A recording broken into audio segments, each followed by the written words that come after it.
This is my Q&A for this week. The first question is from T.I. Adams, 1986. Besides the wrestling, what attracts you to the WWE, TNA, and Ring of Honor?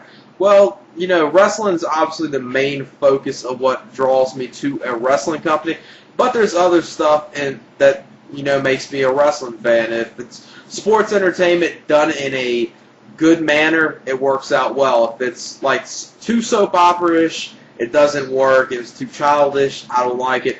But if it's something put out so good, and it's one of those storylines that keep having twists and turns and stuff like that, that's the stuff that attracts me to wrestling promotions. And WWE, for the most part, obviously they don't have to rely on the wrestling. They pretty much focus on the soap opera-ish side, and just recently more childish side, which they've been kind of directing towards children for a long time now anyway, even probably past the Attitude Era. TNA, obviously, the thing that attracted me to them at first was back in 2002, you had a lot of wrestling companies around 2001, 2002 try to start up and be the next ECW and the next WCW, and pretty much a lot of them failed. You had MLW in Florida, which failed miserably. They tried to back off of ECW, try to be like the next ECW. You had XPW, which lasted for a little bit,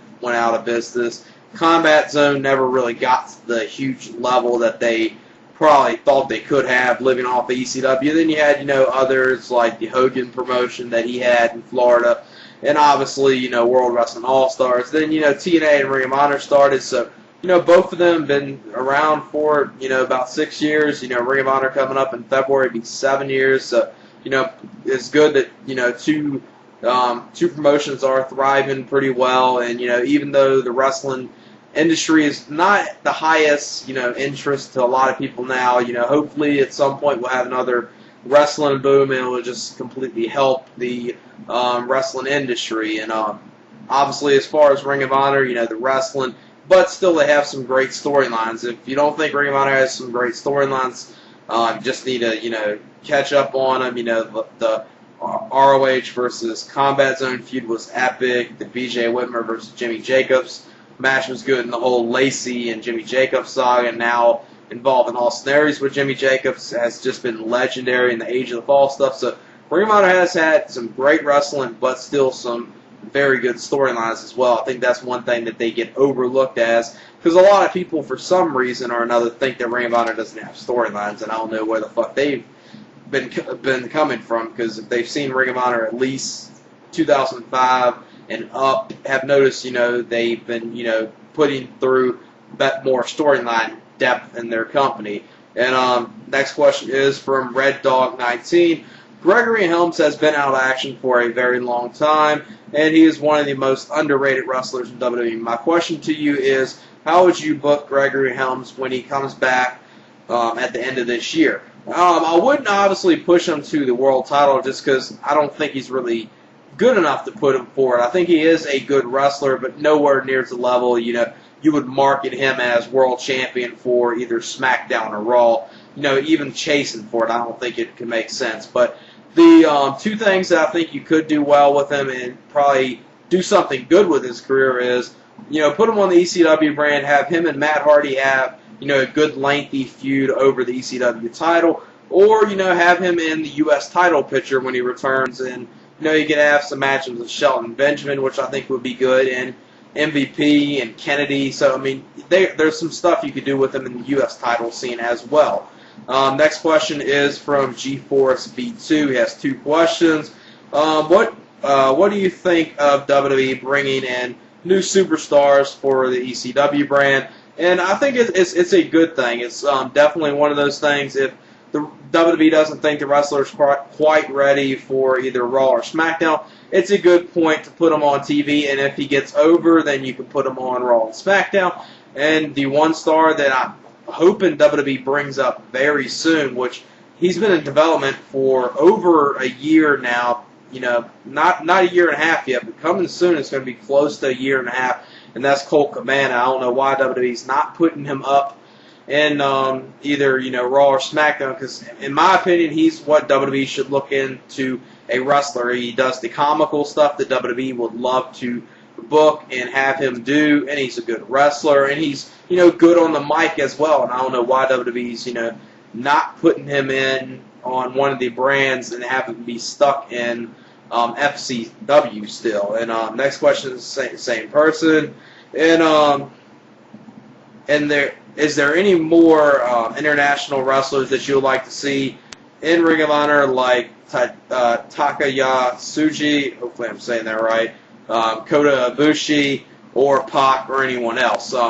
Definitely the main one I would like to see is Ibushi. I'd like to see him more in Ring of Honor.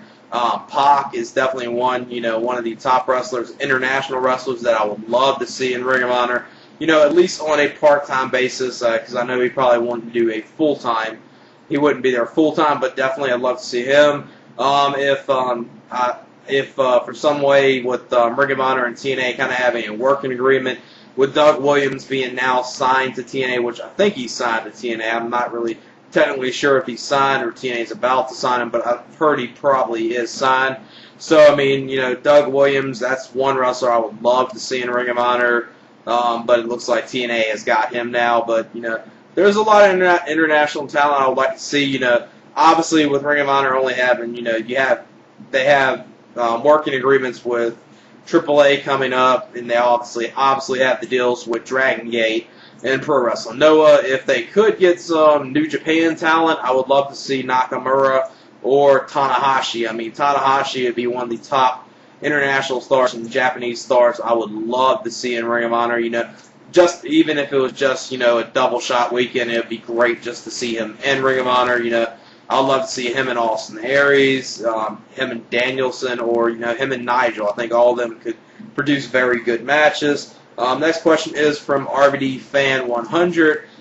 He asks, do you think that John Cena will ever win another world title? And if yes, when do you think it will be? Obviously, yes, John Cena is going to be winning a world title at some point in the near future, but probably WWE's holding it off a little longer than what a lot of us are expecting, due to the fact after a long title reign, you don't want to get the title back on that person after such a long title reign, and then this title reign is not going to look as good. So I feel they're just holding it off for a little bit, but it will really, really shock me if by WrestleMania next year he's not either walking in or walking out as world champion. That would highly, highly shock me. And next question is from UFC Hardcore. If you could see two wrestlers from two different promotions take on each other, who would they be?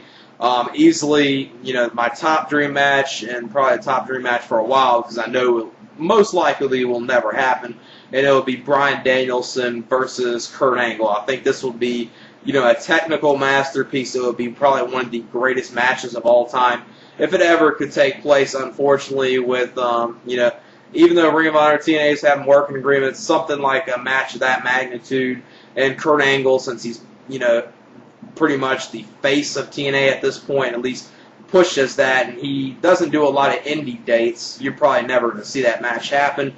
But that's definitely one of those matches I think every Ring of Honor fan, or any fan of wrestling in general, would love to see that match, because I think that would be epic and probably one of the best matches of all time if it ever happened, like I said. Next question is from Obscure One. How do you believe Matt Hardy will be used on ECW? Do you think they'll put the ECW title on him, or just have him in squash matches against Mark Henry? Well, obviously, you know, Mark Henry and Matt Hardy are going to be having a match for the ECW title at SummerSlam.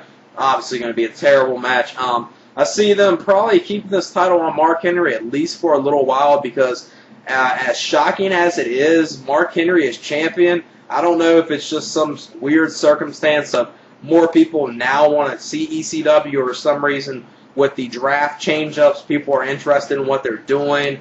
But, you know, ever since the draft and ever since Mark Henry won the ECW title, ratings have been going up a little. I mean, this past Tuesday, ECW got one of its highest ratings in a long, long time, at a 1.5. So Mark Henry, you know, as shocking as it is, might be okay as champion, because in ratings-wise, WWE's going to say, okay, if this guy's world champion, that's pretty much the main draw of people watching the show. So, you know, they got to be doing something right. But unfortunately, I see Matt Hardy and them two probably having a feud for a little bit, then Matt Hardy by the time of Survivor Series, or maybe even they might do it at SummerSlam of him having that upset victory and defeating Mark Henry. But I see Mark Henry at least holding it onto the title for a little longer than the SummerSlam, especially after the whole Michael Hayes incident. They're trying to sweep that under the rug as best as